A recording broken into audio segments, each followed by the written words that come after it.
Vamos conversar então hoje, e depois disso vocês vão se livres de mim para sempre. Então, em primeiro lugar, eu queria falar que foi uma coisa muito estranha para mim, e extremamente proveitosa, porque claro que eu penso, sempre pensei no que eu tinha que fazer, mas nunca pensei de uma forma tão orgânica como a qual eu fui obrigado a pensar. Para ver os meus filhos, as pessoas que viram, fazem comentários, eu preciso me preparar para esses comentários de alguma forma. Então, eu não me preparei, porque eu acabei improvisando tudo na hora que as pessoas falavam. Foi daí que eu descobri que, no fundo, eu tinha me preparado mesmo, senão eu não aguentaria responder. Eu hesitei muito pouco. Talvez tenha respondido muito mal, mas, de qualquer maneira, eu acho que o que sobrou é o seguinte, que o cinema foi pensado isso. E essa é uma experiência muito interessante. Eu não sei como é que foi para vocês, porque jamais eu tinha feito isso. Nunca. Eu nunca fui professor, nunca fui absolutamente nada que não fosse um cineasta na prática. Eu não aprendi em escola, cinema, se é que eu aprendi alguma coisa, aprendi fazendo, sendo obrigado a aprender, porque senão eu seria demitido. E nem havia escola naquele tempo e tal. Mas talvez eu não fizesse mesmo de si mesmo. Eu acho que cinema é uma outra coisa. Não se aprende muito na escola, não. Eu espero ter transmitido para vocês, com toda a honestidade possível, uma trajetória, um percurso dentro do cinema, que é um dos possíveis percursos. Não significa que eu tenha falado qualquer coisa que tenha a ver com a verdade. Tem alguma coisa que a meu ver, eu não devia ter feito. Né? E fiz. E agora está feito. Né? Não tem mais volta. Então é isso. Foi muito gratificante. Eu agradeço vocês. Tem pessoas aqui que vieram sempre aqui. E isso me alegra muito, porque demonstra uma curiosidade que nem eu mesmo esperava. Sobre o cinema e principalmente sobre o meu cinema. Né? Espero que para vocês tenha sido alguma coisa de proveitoso e a gente vai discutir isso nesse último encontro. A gente vai discutir o roteiro. Esse roteiro está dificultando a minha vida porque eu coloquei isso de uma maneira, eu já expliquei para vocês que eu coloquei de uma maneira um pouco precipitada, até por falta de experiência em como tratar essa proposta, que é escrever um roteiro, que é uma coisa que eu sempre fiz sozinho. A não ser um roteiro que nem foi filmado, que eu logo no começo fiz com outra pessoa. Mas que ela foi muito bem. O roteiro feito em grupo é melhor, eu acho. É mais produtivo. Mas eu nunca fiz isso, eu nunca pude fazer isso. Então, eu me precipitei um pouco, colocar definitivamente questões do roteiro, em vez de colocar previamente uma questão que está na base do roteiro, que é o que nós queremos com um filme. Então, quem vai fazer o roteiro tem que fazer essa pergunta: por que eu vou escrever isso? Qual é a razão de eu escrever isso? O que isso vai demonstrar da minha visão, pelo menos para o meu cinema? Eu acho que o cinema independente trata disso. Trata de uma visão de uma pessoa da vida. O que você pensa da vida? Quando você vai ver um filme de um diretor ou um roteirista independente, você não vai se perguntar se é um caso interessante, se não sei o quê, se é um filme assim, se a história é boa. Você vai perguntar o que esse cara está querendo dizer da vida, o que ele acha da vida. E é isso que está na origem de qualquer roteiro. Não foi isso que a gente começou a fazer. A gente começou a falar diretamente sobre técnicas. O menino entra aqui e tal. Bom, isso aconteceu, está acontecido e tal. O que eu proponho é o seguinte: como as pessoas são, praticamente todas as pessoas aqui são habituês desse tipo de encontro, nós vamos ficar em contato. Então vamos considerar esse roteiro como um roteiro em progressão, que traduzindo para o português aqui, in progress, né? Que significa o quê? Que esse roteiro vai andar. Eu me proponho a ficar em contato com todo mundo. A Thaís tem o e-mail de todos, né? Todos receberam aquele roteiro original, então você pode ver através dele como é que as coisas vão evoluir. Eu vou me encarregar de fazer evoluir isso aí, porque eu vou ter que fazer isso, evidentemente, e espero comentários. Já ouvi comentários. Você que fez um comentário longo sobre o roteiro e tal, está lá, está anotado, legal, está tudo bem. Tem outras sugestões também que apareceram, mas agora, eu acho que quando eu começar a trabalhar nele, para valer, que é uma coisa que é diária, praticamente, a gente vai ficar mais em contato através de e-mails, a gente vai ver como é que essa coisa vai, como é que ele vai terminar, porque uma hora vai terminar. Uma hora a gente tem que sentar e falar, esse é o roteiro, essa é a coisa que a gente vai filmar, e daí não tem saída. Então, eu proponho isso, que a gente faça isso, e não fique esmiuçando mais o menino, não sei o que, o buraco, ou como é que eles vão sair, não é isso. Embora, olha, eu recebi muitas contribuições interessantes aqui, o próprio Anderson fez uns trabalhos muito interessantes a respeito de carro, forma, volumes, etc. e tal. Teve gente que colaborou na Humanas, que não está aqui, fez uma colaboração preciosa, de som do filme, que já é um elemento para trabalhar em cima, né? Ele compreendeu perfeitamente que esse filme tem dois planos, um plano do que ocorre fora, que é um filme, e um plano que ocorre dentro, que é um outro filme. Ele está tratando disso e está sendo muito bom. Isso quanto ao filme. Bom, então eu queria aproveitar seu último encontro para a gente fazer um balanço da coisa, um retrospecto do que aconteceu. Do que o mais importante que eu falei, eu acho, foram as coisas que fazem o filme. Roteiro, direção e equipe. Isso foi realmente as coisas. Se eu conseguir dar para vocês uma trajetória do negativo que se usava antes, negativo 35mm, uma coisa química, do digital, também é uma coisa muito importante. É importante saber a origem pelo seguinte: a maneira de fazer não muda. Muda o equipamento que você usa, a técnica desse equipamento, mas você se adapta muito facilmente. Todo mundo que trabalhou antes trabalha agora, não tem problema. E é útil saber como se trabalhava antes, porque o cânone do cinema, as regras fundamentais do cinema, não mudaram. Não é porque tem digital agora que você pode chegar atrasado numa filmagem. Não é porque tem digital que você vai descuidar da maquiagem. Então os aspectos do filme, eles mudam muito pouco. A maneira de fazer muda. E a tendência da gente é falar, mudou completamente, olha, mudou. De fato, mudou completamente. Mas mudou completamente num determinado momento do filme, que é a captação da imagem. Isso mudou mesmo. Você capta por outra câmera e isso influi na feitura do filme posterior. Mas na maneira de fazer, eu insisto, principalmente para jovens que querem fazer cinema. A maneira de fazer é a única maneira de fazer um filme. É a única maneira de fazer um filme. Não tem outra. As regras fundamentais são as mesmas: disciplina, planejamento. É isso. Quem acha que cinema é poesia está completamente enganado. Cinema não é poesia. Cinema está mais parecido com uma sessão numa fábrica de qualquer coisa. É uma fabriquinha que tem que trabalhar mais de acordo com a divisão de trabalho de uma fábrica do que da visão artística. A visão artística, eu acho, está no roteiro, tem outras coisas. Na hora de você filmar, não na hora de o que você está vendo. O que você está vendo pode ser uma imagem poética, tem que ser de um autor, etc. Mas como fazer é uma outra coisa. Como fazer para fazer cinema sério é você planejar, disciplina, horário, tudo que tem um trabalho comum. Tem um trabalho, um professor que tem que entrar na classe no determinado horário, tem que planejar uma aula, fazer essa aula transcorrer. Isso assim é no cinema. O Brasil, infelizmente, a gente recebe muitas coisas que vêm de fora, que chegam aqui através de fontes de fábula, vamos chamar assim. Então, roteiros que não são escritos, que o cara vai com uma folhinha de papel, que fica mais criativo, você chegar na hora e improvisar com os atores. Isso tudo veio carregado de um momento especial do cinema brasileiro que não funciona. Não funcionou e não vai funcionar nunca. Porque não é assim.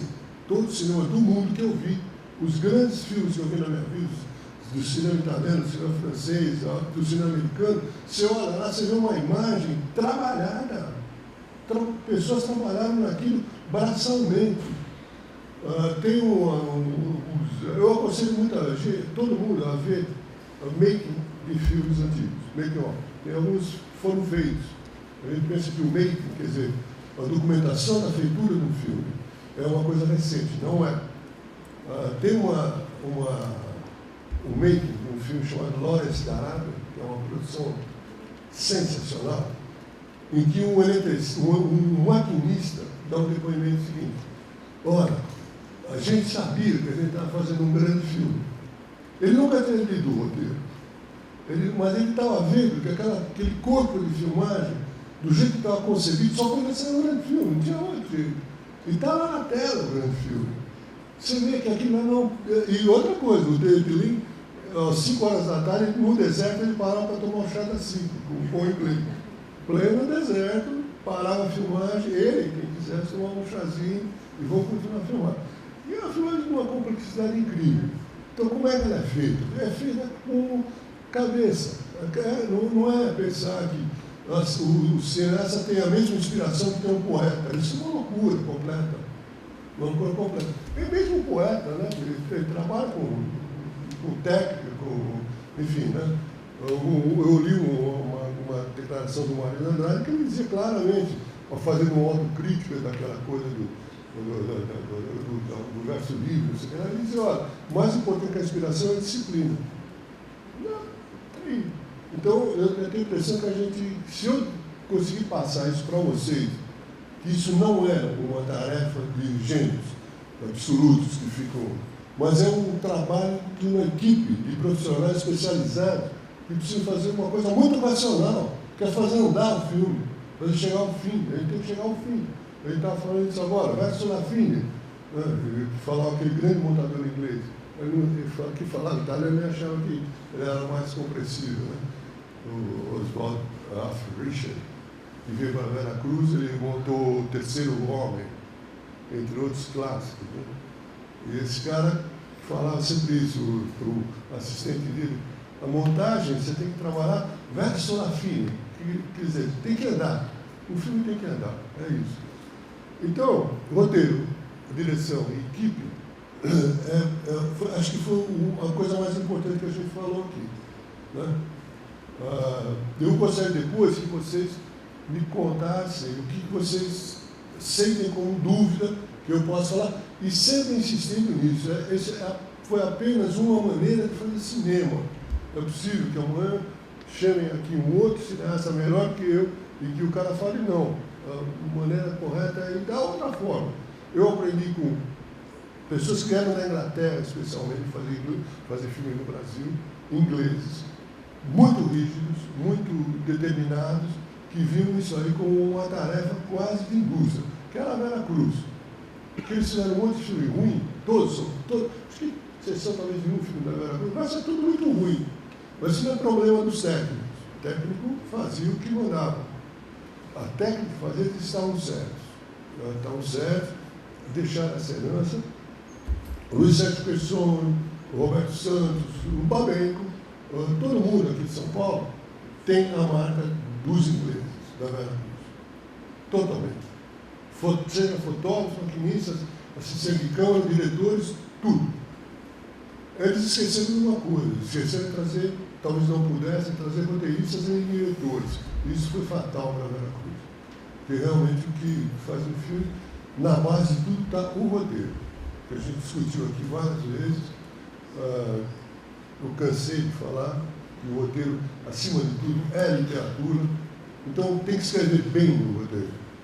Tem que escrever bem, tem que escrever com todo o charme possível, porque o roteiro é uma peça para envolver de charme a equipe, o produtor, todo mundo.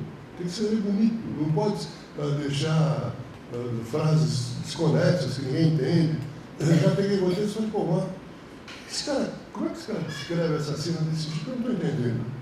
Então tem que ser uma coisa bem escrita, bem feita, né? Como o Pasolini fazia, dizia sempre: cinema, o roteiro é literatura, não é cinema.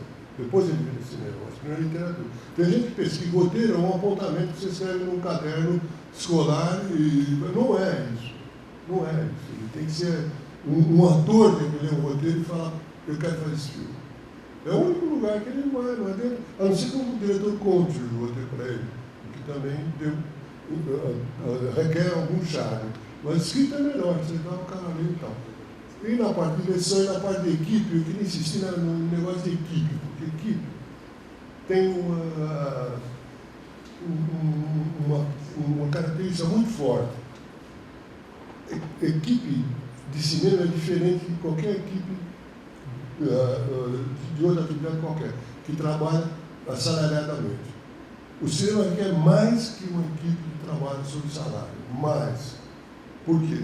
Porque se você entra numa linha de montagem de uma fábrica, não há imprevistos. Aquela linha está prevista, o paralama vai sair, tal hora pintar de verde e acabou, e vai sair mesmo. A gente, quando começa uma filmagem, não sabe como ela termina. 1000 incidentes, alguns insignificantes, outros não, interrompem uma filmagem, interceptam uma filmagem, são um inesperado obstáculo. Isso acontece sempre, não é? Por quê? Porque você está trabalhando com uma equipe que tem 40, 50 pessoas lá. Um refletor que cai, uma pessoa que não chegou, outra pessoa que não sei o quê. Tudo isso requer que as pessoas que trabalhem naquilo sejam, ao mesmo tempo, assalariadas, ao mesmo tempo, amem o que está fazendo. Essa que é a verdade. Você tem uma disposição amadora para isso. Então, você tem que, quando fazer um filme, prestar muita atenção com quem você vai filmar. Com quem você vai filmar. Tem que ter, se a pessoa for muito ligada a única exclusivamente ao aspecto salarial, é ruim. É ruim, ela tem que ter alguma coisa a mais. E essa pessoa, você tem que ficar amiga dela por mais da vida, se você quer fazer um filme. Quem viu os filmes que eu mostrei aí, via que as equipes se repetiam indefinidamente. Há nomes que passaram em todos os filmes. Todos os filmes têm quase os mesmos nomes, que estão envelhecendo comigo. Né? Por quê? Porque eu senti nessa gente o caráter amador que eles tinham, fora o caráter profissional, todo mundo tem que viver, evidentemente. Mas tinha uma coisa a mais, que isso é o cinema. Nós estamos perdendo isso cada vez mais. Uma das razões é a entrada de duas coisas que não precisam você amar de jeito nenhum. A primeira, a publicidade, a segunda, a televisão. As duas coisas foram sempre tratadas como um subproduto. Eu estou fazendo comerciais aqui, e eu fiz durante muitos anos, para ganhar a minha vida. Aliás, era isso que eu fazia também. Eu estou aqui para ganhar a minha vida. Se passar da hora, é hora essa, implacavelmente, não quero nem saber. Não quer dizer que, eu esteja, que as pessoas trabalhem mal, não é isso. Mas trabalham implacáveis em certas coisas que são estritamente profissionais. E a televisão também. Durante muitos anos, atores falam, eu vou na televisão para ganhar o meu negócio é o teatro. O cinema nunca foi uma prioridade da forma nenhuma, mas era a segunda prioridade. A terceira, a televisão. Então a televisão sempre foi uma coisa... O Otávio Augusto, por exemplo, foi presidente do sindicato dos atores do Rio de Janeiro e quebrou paus horrorosos com a Globo. Até que ele ganhou, porque ele está lá até hoje, muito bem tratado. Mas ele brigava o tempo todo por razões sindicais. No sindicato dos técnicos de cinema de São Paulo, não briga quase nunca, porque ninguém reclama muito. Não tem muito do que reclamar. Entendeu? Então, essa coisa do cinema ser uma equipe escolhida, selecionada e preservada, tem que preservar essa gente, fazer outro filme com eles. Não deixar o cara eu trabalho com profissionais que não é dos melhores às vezes, não é dos melhores. Eram bons, mas não é dos melhores. Porque ele tinha feito para mim um filme em condições extremamente adversas. E por gratidão, eu chamei o cara de novo. Você tem que fazer isso. Essas correspondências tem que haver, não é uma coisa que você fala, olha, ele fez um favor, no fundo, e tchau. Agora eu fiz o filme, foi bem, eu posso ter outro profissional ainda melhor do que ele. Eu sempre... tem uma entrevista do Orson Welles muito interessante que ele deu em Paris, em 1960, quando não tinha nem a intake, foi uma entrevista feita com negativo. Gastaram, sei lá quanto negativo. Ele fala coisas maravilhosas nessa entrevista. Uma delas, o repórter pergunta para ele, Você já trabalhou com gente que você não achava que era mais capaz só porque era seu amigo? Ele falou muitas vezes, muitas vezes. Eu trabalhei com uns amigos meus bem incompetentes, né? Então você se arrepende? Ele falou, de jeito nenhum, de jeito nenhum. Não, deu mais um pouquinho de trabalho, então, mas era meu amigo. Então. O Walter provavelmente diria a mesma coisa. Você tem um caráter de solidariedade pessoal muito grande no cinema. Por quê? Porque o Walter, acho que também nunca tinha dinheiro, devia chamar esses caras. E eles iam lá, pô. Vamos com que ideia é. E você fica com um sentimento de irmandade com uma pessoa assim. Eu tive várias pessoas que trabalharam, e até trabalham até hoje comigo, que talvez não sejam os melhores, professor. Isso é outra coisa, não adianta ficar em busca da perfeição, isso é uma estupidez, procurar a perfeição. A perfeição não existe, não tem filme perfeito. Então vamos fazer o melhor, isso sim, o melhor que a gente pode, dentro das circunstâncias que a gente tem, é isso que tem que fazer. E o que sobrar é da nossa própria imperfeição, não é filme perfeito, não. Agora, filme que você sabe que não vai sair direito, também não dá. É isso que eu queria dar. Acho que o que eu poderia transmitir para vocês, em suma, é isso que a gente pensou aqui. Eu espero que tenha sido útil para vocês. Espero que vocês falem alguma coisa para mim, o que vocês acharam e tal. Sei lá. E a gente vai conversando. Fala. Eu gostei, achei bastante interessante, principalmente no começo, no abril, e você já comentou logo que cinema é dinheiro, eu falei, opa. Sim, fala aí. Ainda bem que você está falando. Porque eu falei, então vamos ver se nós vamos ficar num delírio ou se nós vamos falar de coisa real. Mas eu queria só, você falou do roteiro e há umas semanas eu assisti de novo O Segredo dos Seus Olhos, no centro de psicanálise. E aí a gente comentou a qualidade do filme e o roteiro muito interessante. Aí fomos ver, vem de uma obra literária, é adaptado de um livro. E aí começou a discussão, por que no Brasil, por que o cinema argentino, na percepção daquelas pessoas, e na minha também, o cinema argentino é melhor do que o brasileiro. E aí eu levantei essa questão. Os argentinos têm muito mais escritores consagrados do que o Brasil.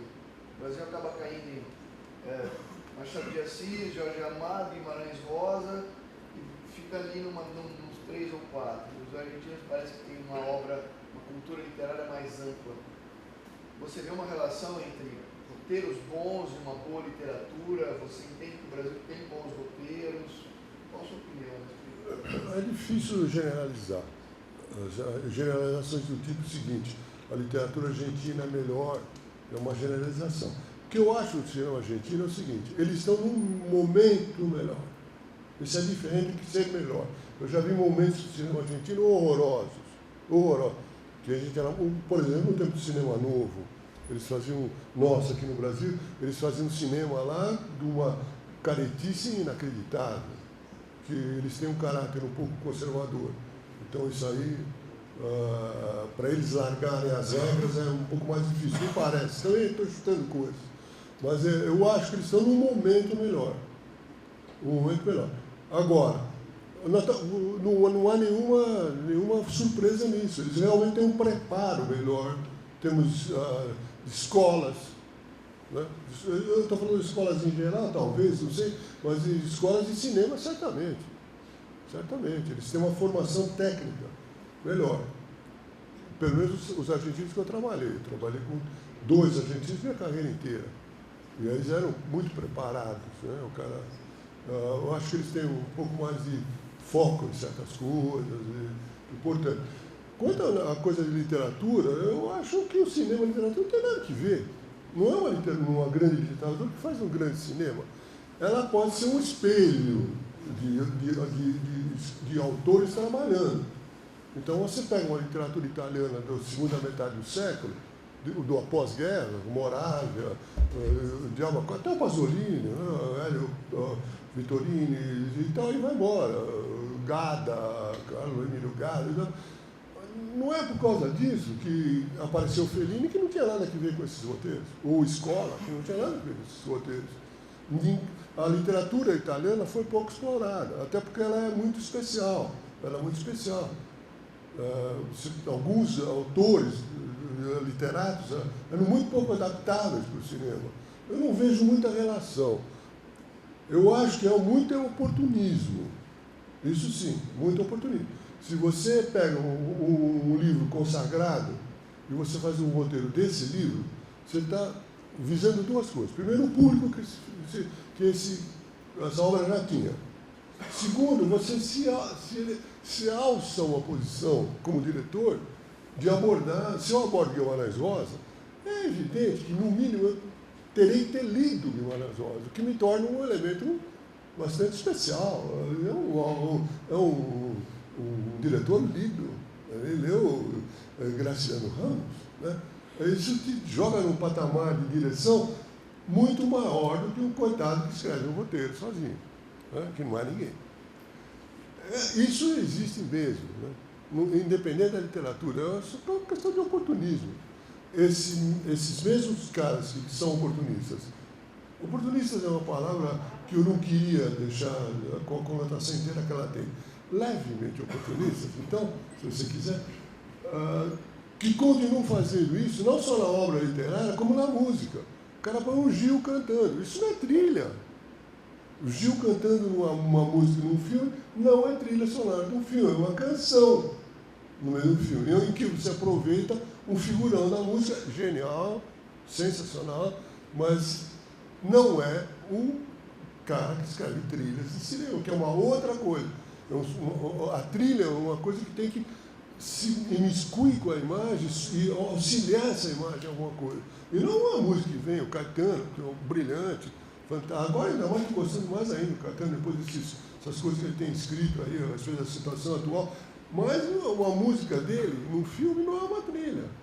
É um oportunismo. Desculpe, é um oportunismo. Então, eu acho isso. Precisa tomar muito cuidado. E tem muitos argentinos, por exemplo, que eles não botaram. O Cortázar, por exemplo. Quantos filmes você viu baseado no Cortázar? Que é um cara difícil de você botar no cinema. Aliás, quem botou Cortázar no cinema foi o Antonioni. Blow Up é baseado num conto do Cortázar. Que, né? Um conto pequeno, inclusive, uma página e meia. Acho que é. Alguma coisa parecida com isso. Eu adoro filme, eu não conheço contos. O conto ele tem uma leve relação com o filme. Não é mais uma inspiração do que qualquer outra coisa. Mas está lá, não interessa. Eu não vi no cinema argentino isso. Eu não vi no cinema argentino ter muita coisa do Lainez, Mujica Lainez. Não vi. É um cara importante, né? Bioy Casares. Quantos filmes você viu baseado na obra do Bioy Casares? Poucos, né? E o resto do Borges, que todo mundo tenta fazer, mas também não faz, porque as grandes obras do Borges são simplesmente infilmáveis. Então, essa literatura é mais uma coisa que dá um apoio intelectual para o cinema, claro. Quer dizer, você pensa, quem tem essa literatura tem esse cinema bom, não pode ser de outro modo, mas não é bem assim. Não é bem assim. Não é bem assim. Eu acho que eles estão num momento legal. Esse momento, que também, veja bem, você tem que considerar que o que vem da Argentina é o que melhor se faz lá. O grosso do cinema argentino não vem para cá. Como o grosso do cinema brasileiro não vai para lá também. Então, na verdade, nós temos filmes como O Homem ao Lado, que é maravilhoso, é um filmaço esse filme. Você viu esse filme? O Homem ao Lado? O que é? Todos desconhecidos, não conhecia nenhum. Fantástico, filmaço. Você viu? Um filme muito legal. O Homem ao Lado é um cara que é um sujeito tem uma casa que foi essa casa foi planejada pelo Le Corbusier. Então ele mora com a mulher dele, ela é sofisticadíssimo, um intelectual, um arquiteto, não sei o que, fina flor de Buenos Aires. Só que do lado dele tem uma casa velha que ficou lá, é um bairro mais ou menos, não é um bairro proletário, mas é um bairro, e mora um cara, que de repente esse cara resolve abrir uma janela na casa dele, o vizinho. E o vizinho abre uma janelona esse cara que mora na casa do Corbusier, quando ele via aquela janela, ele ficou horrorizado. Ele falou, o que é isso? O que esse cara está fazendo? Ele vai me olhar naquela janela, ele fica indignado com a quebra da estética do negócio. Vai falar com o cara é um troglodita. Mas um troglodita de bom coração, um caminhoneiro. O cara, o cara fala, esse cara é um idiota, aquele que oferece. Ele fala, eu só quero o sol, você está querendo tirar meu sol. É sensacional. Muito legal, muito legal. Esse sim. Agora, é isso, é momento. Nós temos bons momentos, estamos num mau momento. A gente no Brasil não é muito diferente, não. Né? Eu acredito que não. Não. É um roteiro. Eu acho que essa coisa da literatura, algo que inspira, você cita várias coisas. Um bom roteirista tem que ser um bom leitor. Porque isso, eu acho que me parece uma coisa, caminho junto. A minha experiência dos meus amigos, colegas, contemporâneos, é o seguinte, é muito difícil, mas é muito difícil você encontrar um diretor de cinema num teatro. Muito difícil. Você não encontra. Raramente. Não vão. Concertos, jamais. Exposição de arte, jamais. Eu acho que o cineasta brasileiro, ele é muito centrado no cinema. Ele vê todos os filmes. Todos os filmes. Você fala com o cara e vê tudo. Ele vê na televisão, vê de tarde, vê de manhã, vê de noite. Ele fica enlouquecido pelo filme. O que eu acho que é a pior coisa que você pode fazer no mundo é isso. Eu não quero ver filme de noite. Daqui um operador que opera de dia, de noite, ele vai ver um filme de operação. Pô, eu fiquei louco, né? Eu não assisto muito filme, não. Mas eu não tenho nada a ver com isso. Eu posso estar completamente enganado, ser o pior diretor do mundo. Porque a maioria acha que todo o arsenal intelectual dele vem de outro filme. Não vem. Não vem. É uma outra coisa. Eu acho que deviam se interessar mais. Mas eu acho que vem da leitura mesmo. Fazer um diálogo. Ter um diálogo da empregada com o motorista. Aquela tem que... Não adianta ver filme. Tem que ler. A não ser que você queira fazer um diálogo que corresponda aos ditames atuais. Por exemplo, o diálogo televisivo, que é um diálogo naturalista, que basta você repetir o que se diz, que parece que o diálogo é bom, só porque ele é natural. Não é, não é isso. O diálogo bom é uma outra coisa, né? Então, tem esse problema aí. Mas eu acho que esse negócio do cinema argentino, a gente precisa olhar. A gente precisa olhar para isso. Eles estão acertando certas coisas e eles têm umas características que são muito especiais. Né? Mas o cinema brasileiro, no cinema brasileiro, há uma quantidade enorme de filmes baseados em roteiros construídos sobre literatura. Quer dizer, independentemente de terem sido bem sucedidos ou não. Quer dizer, Machado de Assis tem vários. Sim. Pelo menos Dom Casmurro, Memórias póstumas. Memórias póstumas. É verdade. O Guimarães tem, inclusive, um clássico que é o Romero Santos. Sim, olha a vez do Augusto Matraca. Olha a vez. Teve uma série que é cinema, mas que é bem sucedida para a televisão, que é O Grande Sertão Veredas. Grande Sertão. É. Coisa de televisão. Já.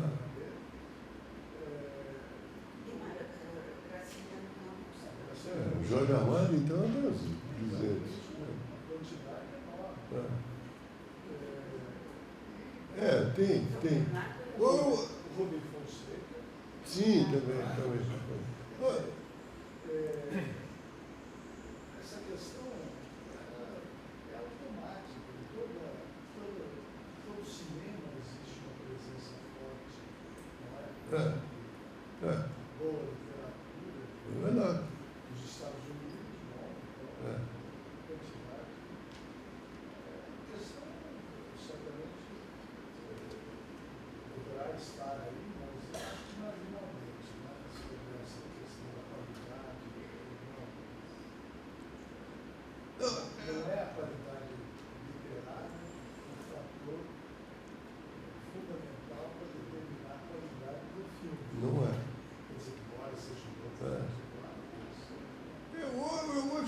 coisas diferentes, completamente diferentes. Não tem nada que ver. Eu, por exemplo, não vou ver filme. Eu amo livros. Eu acho que qualquer filme estraga um livro. Eu nunca vi. Você pega, por exemplo, uma reportagem que é feita com extra do filme do Visconti, aquele famoso filme dele, baseado no livro siciliano lá do Lampedusa, o Leopardo. Você vê a Suzy Tchekidamico, que era uma extraordinária roteirista, extraordinária, ela contando as dificuldades que tinha para adaptar aquilo. Que no filme o Visconti falou, olha, vamos fazer um baile. E o baile no livro tem meia página, pô. E no filme tem 40 minutos, sei lá. Então, quer dizer, o que eu estou querendo dizer é que é uma coisa completamente diferente da outra. Os livros são sempre... Pode ser que eu tenha sido radical, mas o livro é sempre melhor. Eu gostaria muito de fazer um filme com um livro, O Ateneu do Raul Pompeia. Eu juro por Deus, adoraria fazer esse filme. O filme que se passa no internato, uma beleza de livro. Eu nunca vou fazer esse filme, eu me recuso a acabar com esse livro, porra. Eu vou exterminar o livro. Eu não fui ver a Madame Bovary do Chabrol, eu não fui ver, não. O Chabrol é um diretor muito importante, eu acho legal. Mas eu me recuso a ver Madame Bovary no cinema, porra. O que é isso? São posições pessoais. Eu admito que é um negócio totalmente pessoal, não tem nada de nenhuma verdade. O que você falou também está certo. Eu acho que tem essa literatura, influi de alguma maneira ao meu país, a língua. Mas para mim, e eu digo mais para você, isso começou com a Ilha do Tesouro, começou comigo com a Ilha do Tesouro. Um dia meu pai chegou em casa e falou, olha, está passando aí no cinema a Ilha do Tesouro que eu sonhava com o livro todo dia. E a gente foi ver a Ilha do Tesouro, eu e meu pai. Porra, eu olhei aqui e falei, o que é isso? O que é isso? Eu rodei odiando o cinema por anos, por causa de até hoje. E depois eu fui ver, na hora não me ocorreu, a ficha técnica era excelente. Só tinha Thoreau, Wallace Perry, o diabo, o menino era ótimo. O Louis Stone era o diretor, que era um artesão de Hollywood, conceituado, profissional. O filme era um horror, pô, não tinha nada a ver com a beleza do livro. Esse é um problema sério, viu? A colocação foi de outra natureza. De quê? A colocação foi de outra natureza. Você comentou que roteiro, que é uma parte que dá espaço para uma construção poética, e é a base, é um guia de um filme, um paralelo com a literatura argentina e com o fato de que Buenos Aires tem uma quantidade imensa de livrarias e que o povo argentino lê mais que o brasileiro, e não uma relação direta entre literatura e boa literatura gera um bom cinema. Não foi nessa verdade, direta. Assim. Mas não é a literatura deles, o que eu quis dizer para você, assim, não é a literatura deles que está gerando um bom cinema, porque tem vários que eu citei aqui, alguns escritores, que eles nunca adaptam. Sim. Ou se adaptaram, não veio para cá. Então, porque não é a mesma coisa. Uma cultura literária de maneira geral. Hein? Uma cultura literária de uma maneira geral, de um povo que lê mais. E de que a possibilidade de sair um bom roteiro dali é maior do que um povo que assiste televisão. É possível. É possível. Eu não nego que seja bastante possível isso. Né? Eu acho que o filme do Chabrol, que você mencionou, não se deve ver.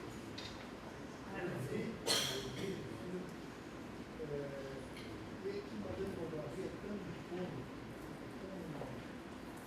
tão acabado, ali é quase que uma sonoplastia para mexer com livros desses. E mesmo que o Chabrol também, claro.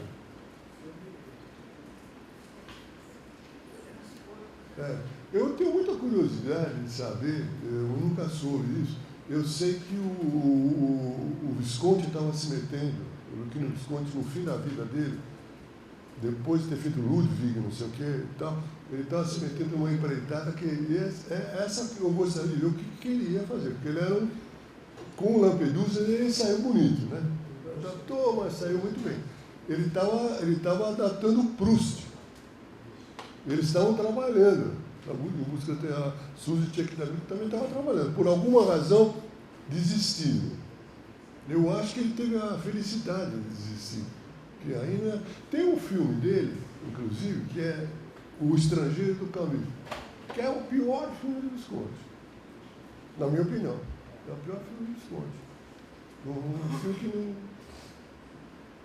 não é nada.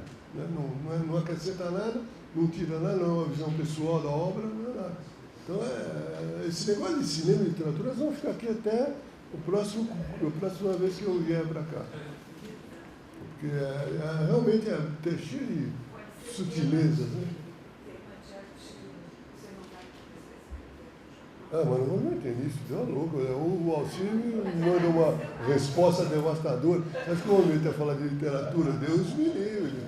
Eu prefiro falar de assuntos mais amenos.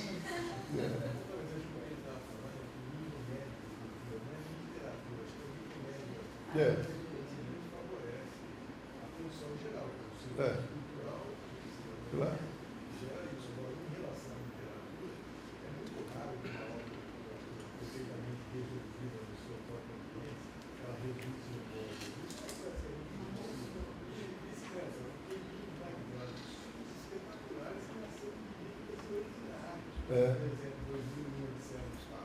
Qual? O 2001. Ah.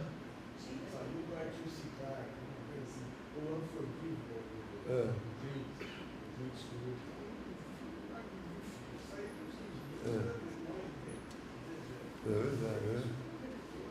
É verdade. Não, acho que a má literatura ela pode ajudar.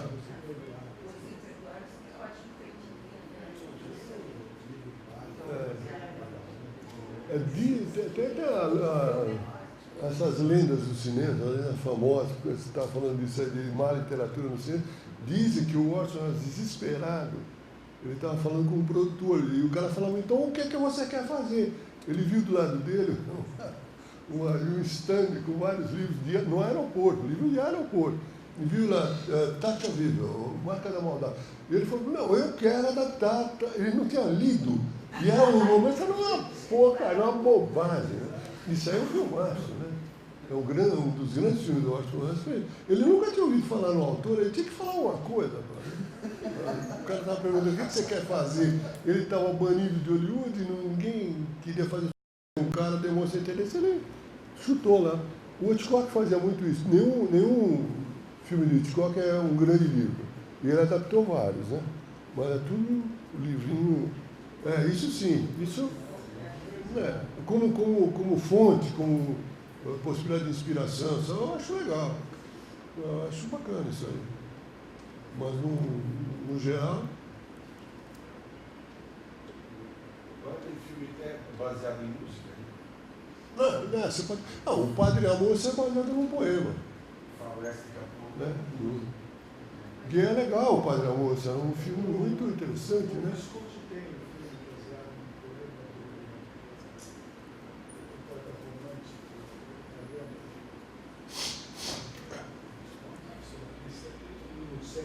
Não, Danúzio.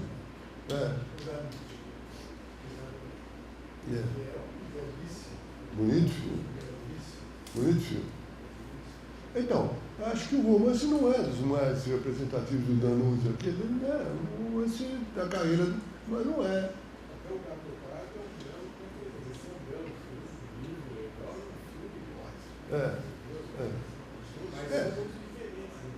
você tem conjunções, às vezes, que você pega um cara da estatura intelectual do Visconti. Hoje,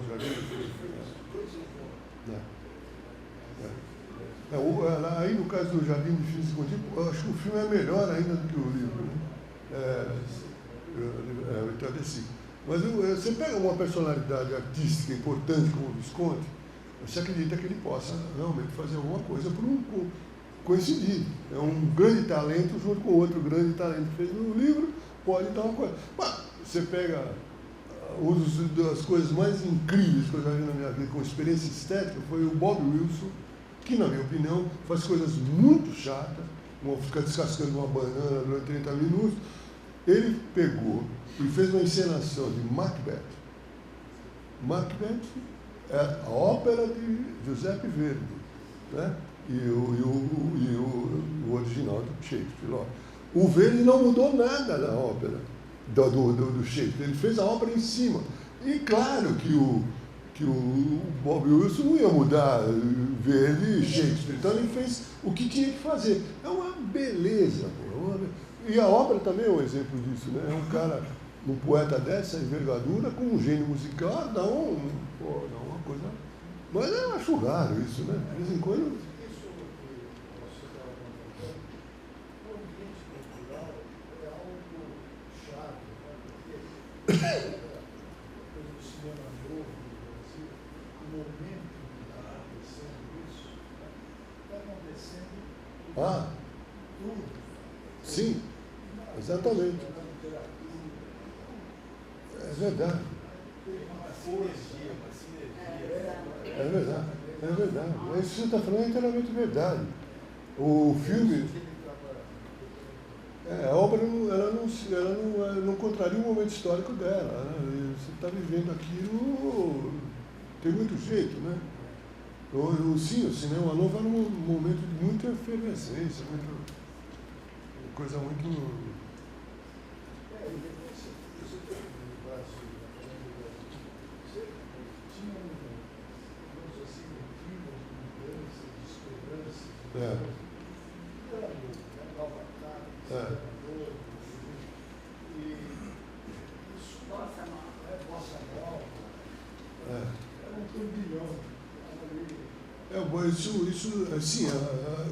A ditadura realmente prestou um serviço inacreditável, né?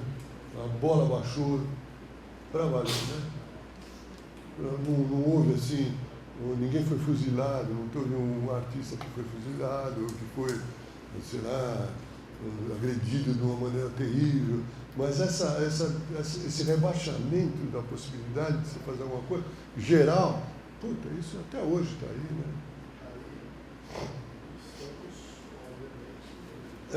Sem que a gente tivesse naquele momento de efervescência, né? Quer dizer, agora talvez seja o rebaixamento para onde? Para o subterrâneo? Não sei para onde, né?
Que era o detetive da Lara Flynn, que era namorada do Caio McLaren na vida real, o princípio dele, ele percebeu que eles não tinham interesse, e na verdade ele começou a ficar muito mais próximo da outra mocinha, que é Shelley Buchanan. E foi começando a crescer naquela direção. E ele percebeu que eles tinham que ficar juntos. Só que o meio do salário de embora, a pessoa se sentir, digamos, desprezada dentro das filmagens, deu um ultimato do Caio McLaren, que era o ator principal. Falou, se você continuar deixando que ele conduza o filme na direção lá, eu vou acabar com você e vou acabar com essa filmagem.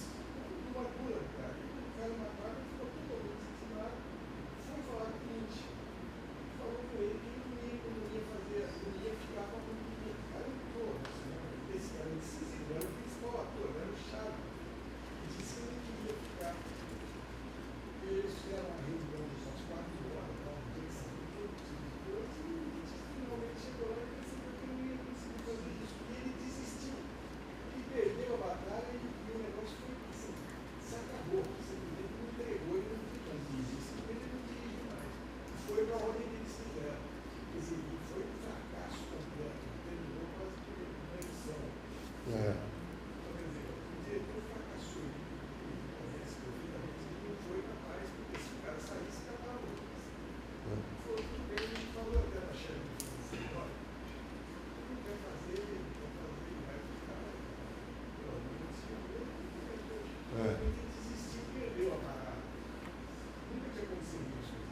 graças a Deus não. Pelo amor de Deus. Isso é Tem terrível. momentos em que corre risco da filmagem inteira? Olha, eu sempre, sim, já houve momentos tensos. Né? Sempre, eu acho que o segredo da direção, nesse ponto, como em vários outros, o Oswald tinha toda a razão, o John Huston também, está na escolha. Está na escolha. Quando você escolhe um elenco, você tem que escolher um elenco que vai contracenar perfeitamente juntos, tem alguma coisa que indica que eles vão se entender bem, que você não sabe, são 2 meses depois, é outro problema. Um filme é muito estressante, o primeiro dia de filmagem é festa, o último dia de filmagem pode ser as pessoas não se olhando na cara, porque é uma convivência terrível e diária, que você tem, às vezes, opiniões diferentes sobre o que está ocorrendo. Atores ligavam na minha casa à noite para falar, pô, mas não é possível, tá daí. Ou então aconteceu, e o que ele fez? Ele virou para lá quando eu falei. Ator é um grande problema. Né? São pessoas muito sensíveis, muito indefesas, no fundo. Você tem 2 jeitos de trabalhar com eles. Você desce porrada e transforma, eu tenho vários amigos meus que fazem isso, e você transforma o set num negócio realmente,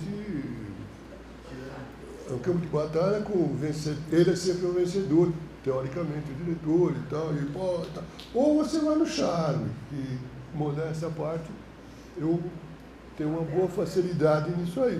E, cara, senta aí, vamos conversar um pouquinho. Aí você tenta mostrar para o cara. Mas, se você escolheu errado, você está perdido. Às vezes você escolheu uma pessoa que demonstrava ser uma coisa e era outra. Então, olha, a coisa que eu mais demoro no filme é isso. Fazer esse casting. Eu demoro meses. Volto atrás, peço desculpa, olha, não é você. Para ver se eu vou minimizar esse problema que você está falando. Porque imagine, por exemplo, um filme como Festa, que tem 3 atores. Tonya Bujan, Adele Stewart e Maltin. Se o Maltin fala, olha, agora em vez de músico, eu vou ser o dono da casa. Pô, acabou o filme. Acabou. Tem que fazer isso que o Lynch fez. Então faz o seu filme, pô. Porque como que você vai fazer? Você vai voltar atrás para refilmar tudo? É impossível. No caso dele também, porque quando é um independente, ele não tem muito dinheiro lá. Não pense que o cinema americano é um negócio de falar, não, o fulano de tal brigou, estou mudando o ator e eu vou refilmar tudo. Você refilmar tudo? Você está louco. Então ele trabalha mais ou menos as condições que a gente trabalha. Eu nunca poderia refilmar uma coisa, não tem refilmagem. No Brasil não tem refilmagem. Tem muita cena, isso é um problema do Brasil. Tem muita cena nos filmes, às vezes eu saía do cinema aqui para não ver certas coisas que eu não queria ver. Que eu queria refilmar aquela cena, não pude. Não dá, não tinha como. Então você engole e tudo bem. Não tinha nenhuma indecente, mas tinha várias que não me agradavam. Porque o segredo está nisso. O segredo está em você encontrar pessoas que você confia plenamente, você tem intuições, esse cara é um bom caráter, ele nunca vai fazer isso comigo. Eu, por exemplo, para voltar nesse filme Festa, os 3 caras eram amigos meus. Pô. O Malta me encheu muito saco às vezes, viu? Você conhece ele, pô, ele é um cara disparatado. Eu chegava e falava, pô, rapaz, a gente se conhece desde 1959, você faz um negócio desse? Ele, sim, então daí mudava tudo. Você tem que fazer apelos a certas características. Os 3 eram, o Abujan foi meu sócio no TBC, o Adriano conheci desde que ele era ator infantil. Então tem laços ali, né? Se você conseguir fazer isso, realmente não tem problema. Agora, principalmente no cinema americano, o diretor tem, a não ser o Altman, o Robert Altman, o resto, eles têm poucos, às vezes você tem pouco a ver com o casting, que é determinado pelo produtor. O produtor fala, eu quero fulano de tal. O diretor, bom, geralmente ele fala, vou fazer, o que eu vou fazer? Daí é complicado. O cinema americano tem um problema, o ator ganha 15 vezes mais que o diretor, em geral. É um problema. Quem ganha mais manda. Não no cinema brasileiro, que ninguém ganha nada mesmo, então, tanto faz, né? Mas no cinema americano é muito você trabalhar. Ontem a gente está conversando, um amigo meu que trabalhou com um cineasta, um ator famoso lá e sofreu com um cachorro. Porque o cara é poderoso, né? Daí é infernal. Daí deve ser infernal. É aquela história do teatro, do Persson, que eu chego lá, ele está esbravejando e o cara no palco está fazendo outra coisa, completamente diferente. E ele falava para mim, como é que eu entro no palco? Eu vou subir lá, quebrar a cara dele, vou abraçar. E esbravejar, e as atrizes esbravejando no intervalo, todo mundo xingando o cara, ele decidiu mudar o personagem. Né? Hã? Era outro tempo histórico. Não, era o Iclô do Sartre. Ele resolveu fazer o Sartre não determina a idade do personagem. Mas você supõe que deve ser um cara de 40 anos, 35, 40 anos. Né? Ele resolveu fazer com 83 aquele dia. Então ele se arrastava no palco, ele falava assim, e o pessoal na coxinha. Eu fui por acaso bater um papo com ele, quando eu chego lá ele está fora de si. Falou, olha lá o que ele está fazendo. O cara é um excelente ator. Aí está o problema, é um grande ator do Rio de Janeiro. Mas completamente louco, todo mundo sabia. Ele trabalhou no São Paulo é assim, né? Ele trabalhou no filme do primeiro filme de Zganzella, O Barulho do Bodinho. Ele está lá. Eu não vou dizer quem é, mas ele está lá. Muito bom ator. Bom ator. Agora o pessoal sabia disso, pô. Que ele era louco. E teatro é isso também. Teatro não tem, corta a câmera, pô, vamos fazer de novo. Não tem. Está no palco, tchau. Pois chama o cara. Ele passa um mês maravilhoso. Um dia, deu um estalo nele, garçom, 83 anos. Foi um negócio de louco. E depois tem que fazer a peça inteira assim. No segundo ato, o público comprou. O público falou, bom, esse cara está fazendo assim, acho que foi uma pessoa que falou, vamos embora. E o pessoal lá atrás urrando, ele urrava. Para! É isso. Esse é o centro do nevrálgico do filme, é o ator. Se você erra no que, você erra em tudo. Ah. Zé Uruguai é um cara muito mais conhecido como ator, do que os outros. A presença dele é desequilibrou. Não, porque o Abujamra era um cara famo como diretor, tinha muita gente ali que. Mas esse era uma figura, hein? Esse era uma figura. Difícil de trabalhar com ele. Muito difícil. Você tem que dar algum. Você sabe, se você vai trabalhar com o Léo Goy, ele tem uma área que você tem que deixar ele fazer, que é a área dele. Se você for tocar ali, quer dizer, uma área de atuação que é dele, você compra esse pacote. Foi uma maravilha. Muito daquilo lá, ele deixou de dar entonação, ele tinha uma entonação de voz, toda particular, o jeito de falar, que era dele. Não adianta você querer tirar. Ou você compra esse pacote ou não. Se você compra, ele te acha o máximo, ele me adorava. E ele era um cara assim, um cara que pegava o roteiro e falava, pessimamente escrito, hein? Ele fazia isso em novela. Ele falava, a última vez que eu fui com ele até o aeroporto, eu falei, eu te levo no aeroporto, vamos embora. Ele ia para o Rio, ele estava numa novela. E a gente estava ali esperando, então, gente pra caramba, que viram ele, né? Ele nem se incomodava, ele falava, agora tem que votar para aquele texto imbecil, daquele imbecil, que ilegível, aquela novela. Porra, e ele fazia isso mesmo. Ele olhava, corrigia, era uma figura. Mas é um pacote. Você compra se você quiser. Não enganava ninguém. Como esse ator que o Persson trouxe também, não enganava ninguém. Né? Ele fez o filme de Zazara, porque os caras eram tão loucos quanto ele. Então, mas nem, ele fez até muito bem, não tinha nenhum racional e tal. Agora, é isso que você tem que. O Abujamra é outro. O Abujamra é outro. Ele não era ator. Ele fazia Antônio Abujamra. Eu tive que adaptar o roteiro. O roteiro original de Festa não era aquele lá que está no filme. Era um personagem que falava como falava um personagem letrado da boca do lixo. Não dá para alguém fazer aquilo. Não dá.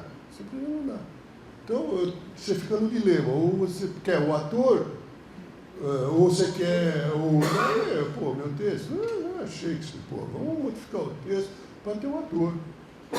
Eu acho que é assim.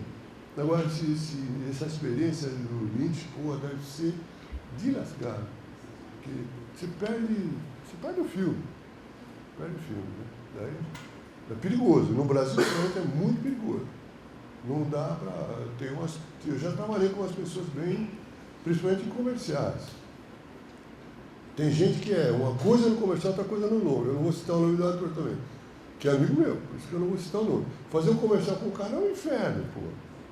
Um inferno. Por que não filma? O tempo todo.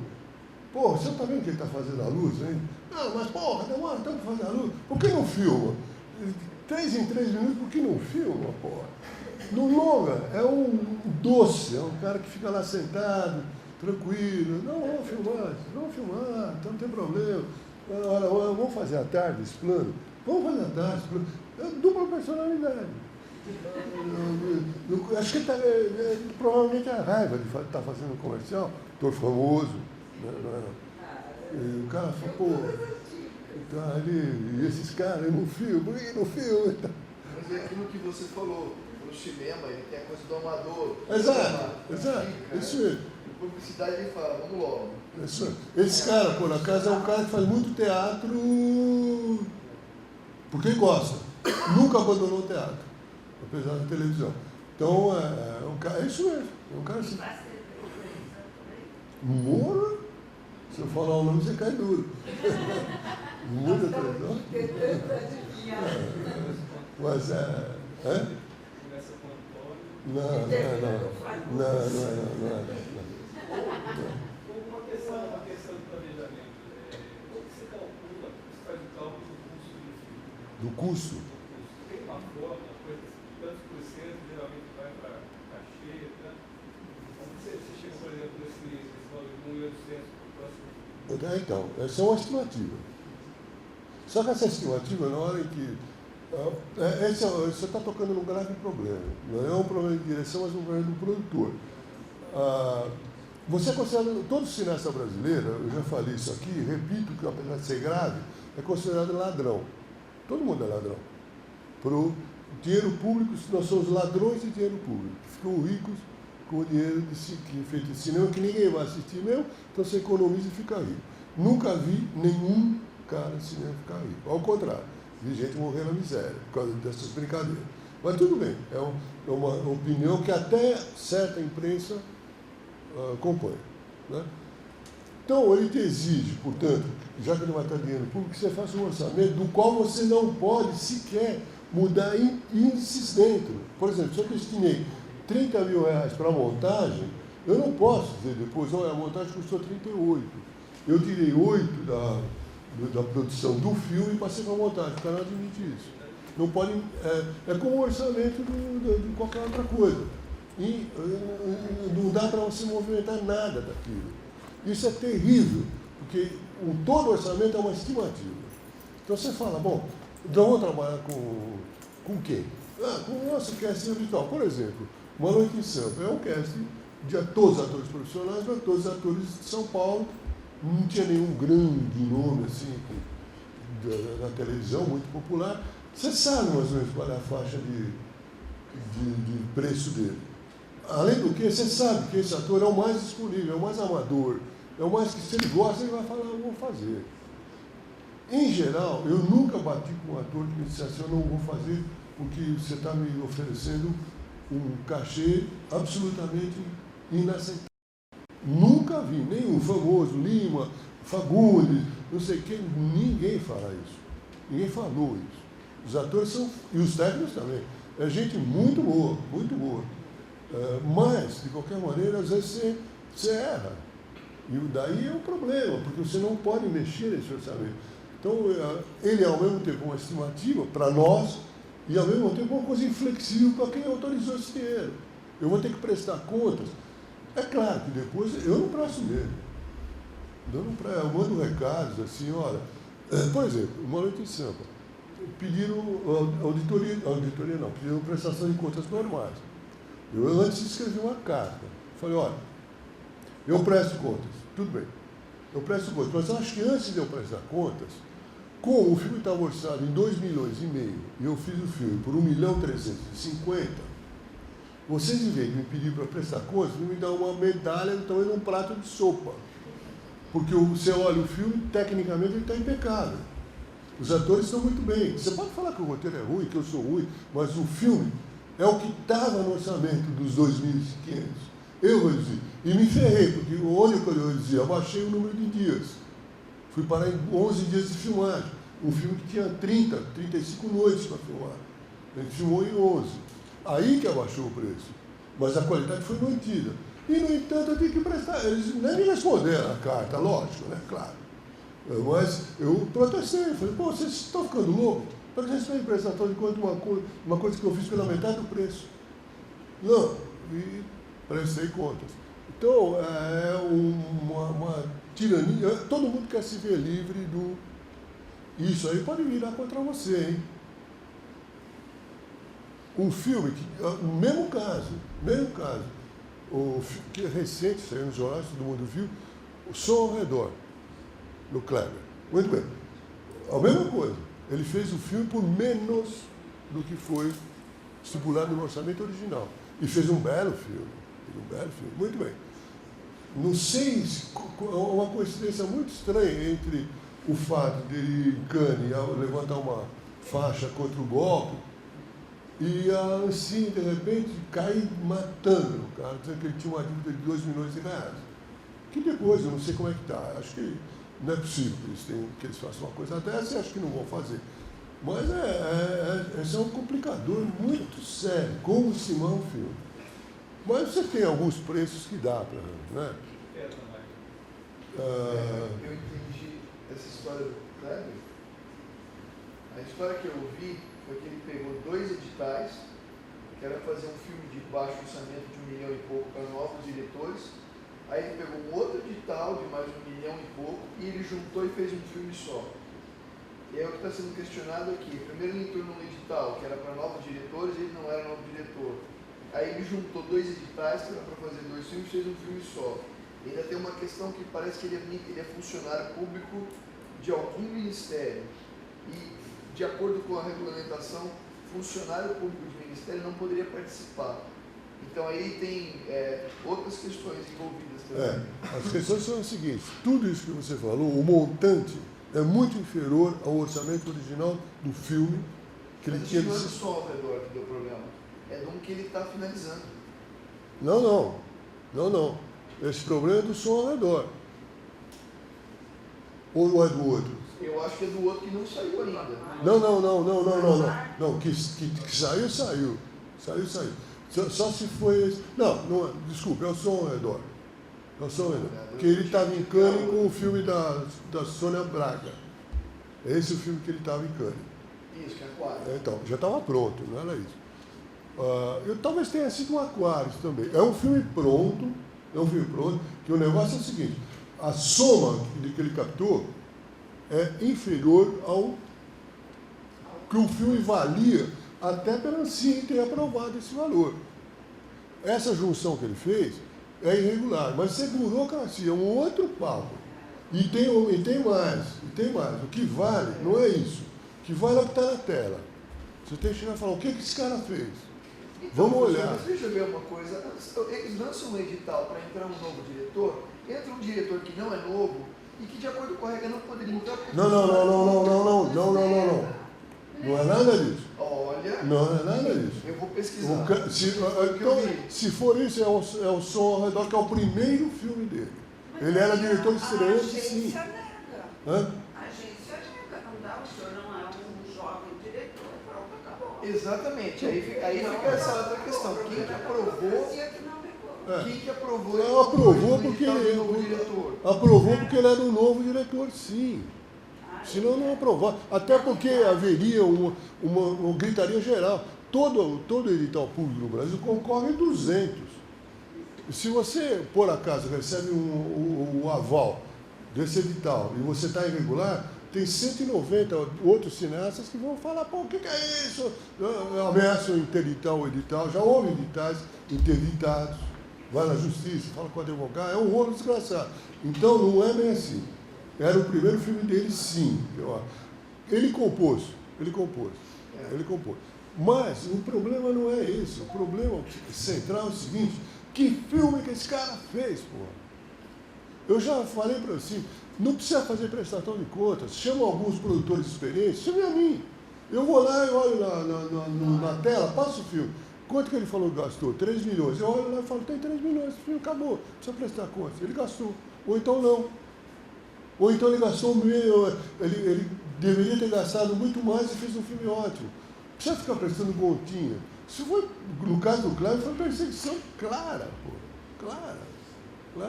Não sei o que vai dar isso. Mas, acima de tudo, eu acho o seguinte, a mim me interessa o que está na tela. Se ele fez acima, daí é outro papo. Mas ele estava abaixo do que foi, ele estava dentro das possibilidades do orçamento. Ele deve ter cometido irregularidades, sim. Pegou um dinheiro aqui, pegou outro lá, mas Ele montou 2 editais para o filme. Tudo bem, mas está lá o filme. O filme é bom. Na minha opinião. É um belo filme. É isso, é um complicador. Agora, você tinha falado o que... Depende do roteiro. Se você fizer um roteiro com 28 locações diferentes, certamente esse deslocamento é o que pesa mais. Você tem que ver isso, onde você vai arrumar tantas locações, tantos lugares. Você tem que estudar o roteiro. Se for um roteiro que se passa numa sala só, certamente o casting tem uma grande... atores, que eles são sempre os mesmos atores durante 3 meses. É um dinheiro que vai. Depende muito. Mas tem orçamento, tem 200 linhas, mais do que isso. Cada linha vai. Diretor de fotografia, auxiliar diretor de fotografia. Aí vai despesa com marceneiro, madeira, tecido, aluguel de roupa, compra de roupa, material de escritório, faxineira, telefone, tudo discriminadinho. Muita coisa você tem tabela. Até os técnicos, até os atores. Os atores têm uma tabela do sindicato dos atores. Normalmente é piso, né? E aí? Normalmente é o piso. É o piso. Você tem essa tabela que ninguém usa, porque é muito piso mesmo, né? Você tem um piso para os técnicos também. Agora, você tem muita coisa que é tabela mesmo. Quanto é que custa... o som, por exemplo, é quase todo tabelado. Né? Uma mixagem, quanto custa cada hora, você tem tudo isso. O que você faz do filme anterior, você atualiza para o filme atual. Não fica muito difícil. Você fala, quanto eu gastei nesse filme para finalizar? Tanto. Quanto foi a inflação nesse ano, 2 anos que passaram? Tanto. Você acrescenta mais ou menos aqui. É estimativa mesmo. Mas não tem uma coisa fixa. Qual é o item principal? Fala-se muito em negativo. Negativo para um diretor que sabe o que está fazendo, sempre foi um item quase desprezível no orçamento. Se você não vai fazer para cada cena que você filma, você não vai fazer a cena 27 vezes, tudo bem. Eu faço 3, 4 vezes no máximo a cena, não repito tanto assim. O negativo passa a ser uma coisa de muita importância. Né? Para sair do departamento de idade um pouco, voltando um pouco para o filme. Talvez a gente tivesse feito isso durante as palestras, essa coisa de produção. Né? Mas para voltar um pouco para o filme, para o seu cinema. Todos os filmes, a música tem um papel importante na construção do filme. E, claro, chama a atenção o fato de que também é constante a presença do Mal, do Georgette, como músico responsável. Na sua percepção, qual é o papel, você como diretor, qual é o papel da música na estruturação do seu filme? Olha, você quer uma resposta sincera? Um filme precisa de música. Eu não sei quanto ele precisa, mas não precisa de música. Eu quero que o compositor descubra. Ele descobre onde ele acha que é legal. apoiar essa imagem. Porque ele tem que estar em acordo com a imagem. Felizmente, o meu irmão não é um fanático por trilha de cinema. Ele acha que ele é muito rigoroso nisso, que a trilha deve entrar em pontos essenciais, não ficar botando trilha o tempo todo. Essas novelas, então, Deus me livre, não fica 1 minuto em silêncio, 1 segundo em silêncio, a pessoa parece que o cara está falando, tem alguma coisa acompanhando, é um horror. Isso ele não faz, nem eu. Então, a gente já parte de um pressuposto comum. Quer dizer, a trilha aparece em momentos essenciais. Quais são esses momentos? Escolhe você. Eu falo para ele, falo francamente. Você é músico? Me diz. Daí eu posso concordar ou não. Mas, em geral, eu dou toda a liberdade para ele. Eu dou toda a liberdade para ele, para o fotógrafo. O montador é o que tem menos liberdade, porque ele já está diante de um material definido. Ele não pode inventar tanto. Mas também, se ele tiver a ideia de botar uma sequência antes de outra, o que o roteiro previa ao contrário, vamos ver. Eu acho que cinema é isso, pô. Né? As pessoas têm a liberdade, principalmente fotógrafos, músicos, diretor de arte, pô, eles fingem que eles estão fazendo o que você quer. Eu estou vendo que o cara está fazendo uma outra coisa, na minha frente. Não adianta, eu falo assim, escuta, você acha que eu sou idiota? Depois de 30 anos, 40 anos nisso, né? Dá um risado, fala, mas você vai ver o efeito, eu acredito. E sai. Eu acredito que sai. Sai legal. Quanto mais você apoia uma pessoa, se você trabalha com um cara competente, lógico. Eu trabalho um idiota, né? Se elogia o idiota, ele agradece muito e faz uma idiotice, pô. Mas meu irmão é um músico muito bom. Os fotógrafos trabalharam comigo, o Rodolfo Sanches, o Lazzarini, o Walter Carvalho, é gente muito boa, deixa eles trabalhar, pô. Senão eu ia fazer. Ia lá fazer eu mesmo. Né? Eu sou contra esse negócio de você não compreender o que é atividade de cinema. O diretor não sabe tudo, não deve saber tudo também, e quanto menos ele se meter, melhor. Escolha bem as pessoas, por favor. É o caso do Kessler, para evitar o máximo possível um problema desse. Pô. Né? Você tem que levar em conta certas coisas. Então é isso, eu falo, Mauro, tá aí o filme, eu passo para ele, deixo com ele fica lá olhando, não fala nada, ele é muito calado também. Fala, você gostou? Pô, isso não é resposta. É que é meu irmão, você vai falar, por diabo, criticar ele, isso mais. Depois eu te conto. Daí ele vem e tal. Você quer ouvir? Muitas vezes eu falo, não. Agora eu vou ouvir a gravação, que eu gosto muito. Eu vou ouvir a gravação com os músicos. Daí eu acho legal. Você sente. O cara no piano ali me ensinou alguma coisa. Aquele cara famoso, maestro francês, autor de trilhas maravilhosas, como é que é o nome dele? Fanon. Hã? Michel Fanon. Desculpe, fala mais alto. Fanon. Michel Fanon.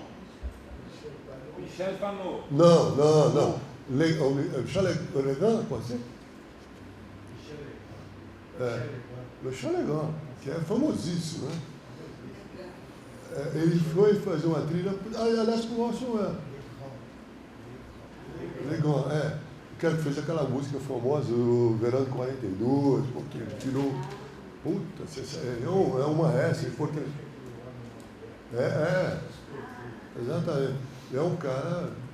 Ele estava trêmulo, ele foi falar com o Orson Welles para ver as instruções que o Orson Welles ia dar para ele, aquele filme dos mágicos que ele fez em magia, né? Ele sentou e falou, então, Mr. Welles, quais são as suas instruções? O Orson Welles virou para ele e falou assim, eu queria que você se divertisse muito fazendo essa trilha. E ponto final, não falou mais nada. O que você vai falar para o maestro?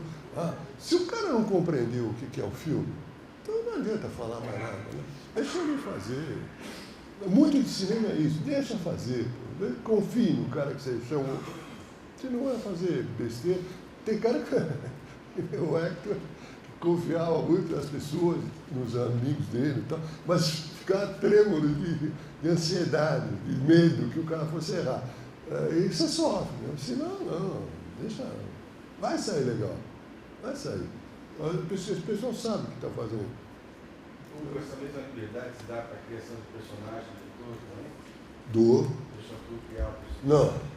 Se tu criar personagem, não. Não, O criar. personagem está no roteiro. Sim, mas... O que eu acho do ator, como eu não sei qual o ator que vai trabalhar, uma coisa é ler, outra coisa é falar. Não sei se aquilo que eu escrevi serve na embocadura dele. Às vezes você fala uma frase que não está apropriada enfim, morfologicamente. Pô. O cara fala, olha, essa frase, fala o que você quiser. Me conta primeiro, pelo amor de Deus. Daí o cara conta, tudo bem. Qual é o problema? O Otávio vinha metendo o carro. Mas ele. O Otávio ficou gago, não. Aquilo foi uma ideia dele antes do filme. Falei, tudo bem, vamos embora. Você tem que explorar, as pessoas estão lá para contribuir com o filme de alguma forma, não para fazer o que você quer, pô. Se for para fazer o que você quer, empobrecer um filme, empobrecer um ator, desmerecer o cara. Lógico que o Malter, por exemplo, que está muito inseguro, ele fazia o que estava escrito. Ele não mudou uma única linha do que estava escrito. Mas serviu para ele. Ele estava fazendo confortável, ele se sentia confortável fazendo aquilo. Ele improvisou uma série de Tachichuan que ele ficava fazendo toda hora, fez um filme, mas não tinha texto. Quando tinha texto, ele fazia o que estava escrito. E falava muito bem. E outros atores não, às vezes a frase não vai bem. É mais uma interpretação, para melhorar a interpretação. O cara nunca faz porque ele acha que você escreveu mal. Não tem porquê. Porque ele já leu antes. Né? Então, mas ele faz porque ele sente que a interpretação dele ficaria melhor se ele mudasse para uma coisa que servisse mais à capacidade física dele falar. Daí, claro que eu dou. Às vezes você escolhe alguns atores, na verdade não são atores, né? Mas tem um tipo, um álbum, um tom zero, o Jana mesmo também, mas o tipo é perfeito para aquilo. O tom zero, por exemplo, é grave.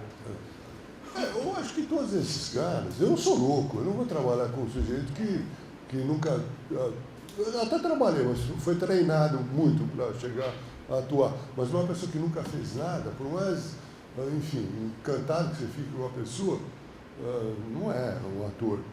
Né? O Tom Zé é um ator. O Mulder é um super ator. Esses caras são performers, eles estão acostumados, até os professores são atores. Você está acostumado a falar com uma audiência de alunos, no fundo você está representando o papel do professor. É um papel, como outro qualquer. Eu acho que o professor tem muito do ator. Está mais próximo, eu confiaria mais num sujeito que me falasse, eu quero fazer um filme, eu sou professor, eu confiaria mais do que um outro cara que tivesse outra profissão qualquer. Eu acho que tem profissões próximas. Músico é um. Músico é um cara. O André Bujana, toca lá, Mulheres Negras, não sei o que, aquela loucura dele. Você apresenta para a pessoa, o que não vai fazer? Faz muito bem.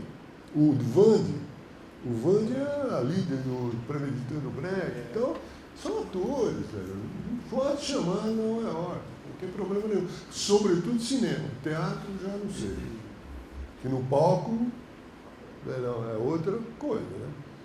No cinema o ator está protegidinho, bonitinho, faz de novo, corta a câmera, enquadra de lá se ele não está bem. Teatro, não. Daí não adianta chamar o Vande, hein? Você pode se dar muito mal. O teatro é um outro jogado. É terrível. Hugo, e a formação de equipe na publicidade? Porque a gente falou bastante da importância da equipe na produção de um filme independente. Até que ponto o diretor ou o roteirista tem a liberdade de escolher a sua equipe, desde os atores até a equipe técnica? O roteirista A encomenda já vem com, faça um filme assim com esse ator, por exemplo. Com esse ator, sim. Isso pode ocorrer, ocorre muito. Principalmente quando é um negócio que a publicidade chama de testemunhal. É um ator falando bem de um produto, só ele. Então você chama uma atriz, a Globo, está falando bem do produto sozinho, já vem da agência, e só tem que fazer com a fulana e tal. Tudo bem, você vai fazer. O roteirista não apita nada no filme comercial, Porque, quer dizer, em termos, né? Ele, na filmagem ele não apita. Ele pode assistir, ele vai lá, mas ele não interfere.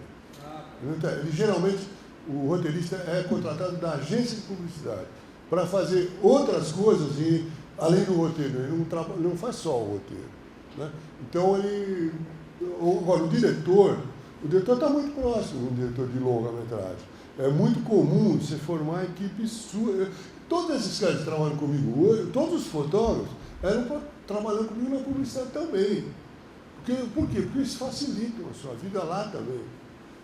Então, olha a publicidade, que tem que entregar um filme, uma pressão desgraçada, e o cara da agência, o cara da produtora, não, o orçamento está estourando, é um inferno. Então, quando você trabalha com gente que você está acostumado a trabalhar, todo mundo está no mesmo barco, também é uma questão parecida com o longa. O cara te ajuda, vamos fazer, vamos terminar esse negócio hoje ou não vamos? Então vamos. Então, o que a gente faz para abreviar isso? Tá, um lanche, corta não sei o quê. É a mesma coisa. O cinema publicitário, sob esse ponto de vista, não difere muito do longa, não. Só que o roteirista e algumas instruções vêm da agência e você tem que seguir nele. Tem papo. É isso.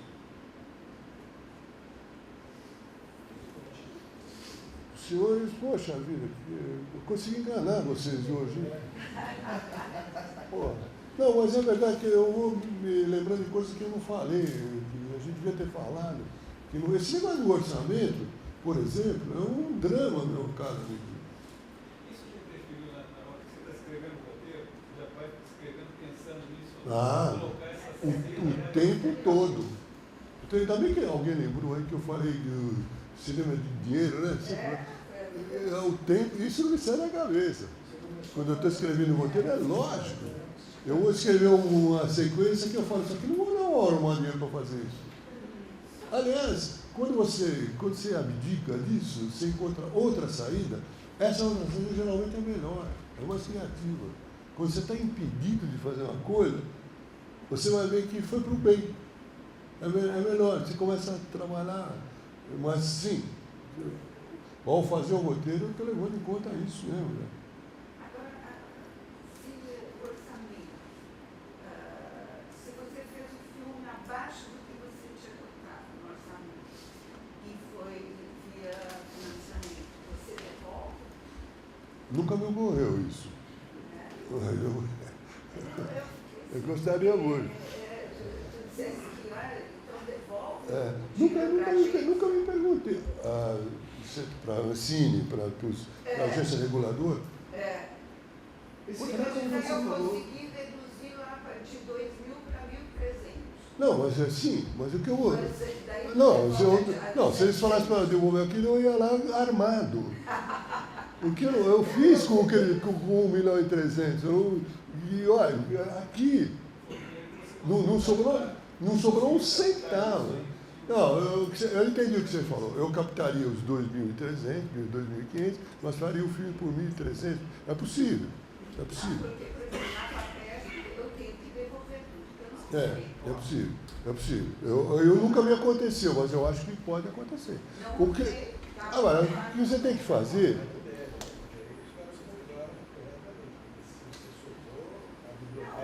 Eu previ um palestrante. Esse palestrante não veio, ele tinha a passagem da Azul, a cara aberta, tinha a comida, o hotel. Você devolveu. Tem que devolver. Não, o que eles fazem o orçamento que eles dão, tem 10% do orçamento que você pode, que é uma espécie de taxa da produtora. Esses 10% seria para ficar para a produtora. Você tem que custear uma produtora. Pô. Tem gente que isso aí, enfim, é normal. Isso aí está até é um item que vem de lá. Né? Outra coisa que você pode usar também para você pegar algum dinheiro é imprevistos. Mas quando tem um imprevisto, você não pode fazer uma ficção. Tem um imprevisto que não houve. Daí é complicado. Um dia mais fumado, choveu, deu isso não é bem considerado um imprevisto. Não. Dia que choveu, filmasse. Filma na chuva, sei lá. A cena e faz a cena com chuva. Faz a cena com chuva. Se escrever isso, não vão aceitar. Mas pode ter um ator doente. Um ator doente já é uma coisa séria, né? Que não dá para filmar. No nosso caso, tem uma boa vontade dentro da composição do orçamento que se chama reserva técnica, que é um pouco do seu ponto de vista. Então, Quer dizer, você tem que usar tudo. Não, está aí sim, mas é reserva técnica. Tem muita gente que devolve. Tem coisa tão inexperiente que tem gente que devolve. Não, reserva técnica é outra coisa, que seria, eu acho, correspondente à taxa da agência, olha, vocês veem, da produtora. esse. Hã? Pô, perguntaram para o Fritz Lang uma vez por que a carreira dele era irregular, que ele fazia filmes bons e ruins. Ele falou, porque diretores comem. Claro que tem salário. Não interessa. Pô, se eu tenho vários talentos, eu tenho que ter vários salários. Só que o salário de produtor nunca vem, porque nunca sobra, entendeu? Nunca, nos meus filhos não sobra mesmo. Está no orçamento? Tá. Não vem, porque eu não capto. Eu nunca captei aquilo que eles tinham me autorizado para captar. Nunca. Então tem filme, sei lá, Caro Coroa, está orçado em 6 milhões de reais. Imagine se eu captei isso. Não cheguei nem a 4. Mas a gente põe para. De repente vem um louco aí, né? E você sempre fica na miragem do magnânimo, da lei de incentivo, nunca vem nada. Você tem que fazer com aquilo que é possível fazer. Você contrata gerador? Gerador? Porque agora que estão mudando as luzes, está com menos necessidade de potência. Sim. Ainda usa? Dependendo da filmagem. Como, por exemplo, Uma Noite em Sampa. Mas era muita luz, mesmo com LED, com o que você quiser, não dava. Primeiro que o LED, as luzes atuais, elas vão até, eu presumo, até 2.000 watts. Não vai mais que isso. Quer dizer, o refletor de 5.000 já não tem LED, ainda vai ter, mas não tem. 10.000, arcos voltaicos, HMI, tudo aquilo que é pesado, para grandes planos gerais, então não tem LED. Então você tem que usar gerador, sim. Tem que usar gerador. Nós usamos. Não tem outro jeito. Ainda é complicado.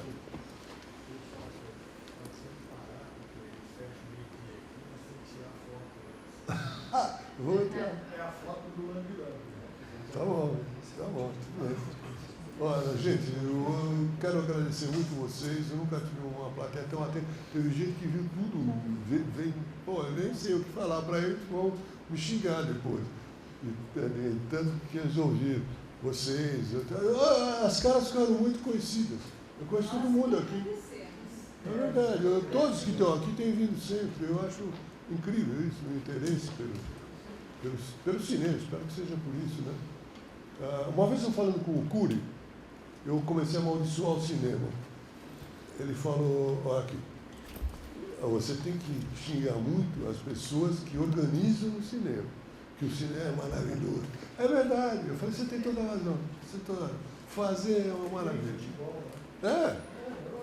Futebol claro que é um horror, né? É verdade. Então o cinema é legal, acho que boa sorte para todos.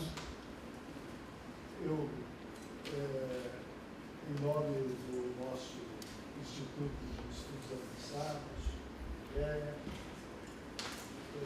da Unicamp, em nome do nosso reitor,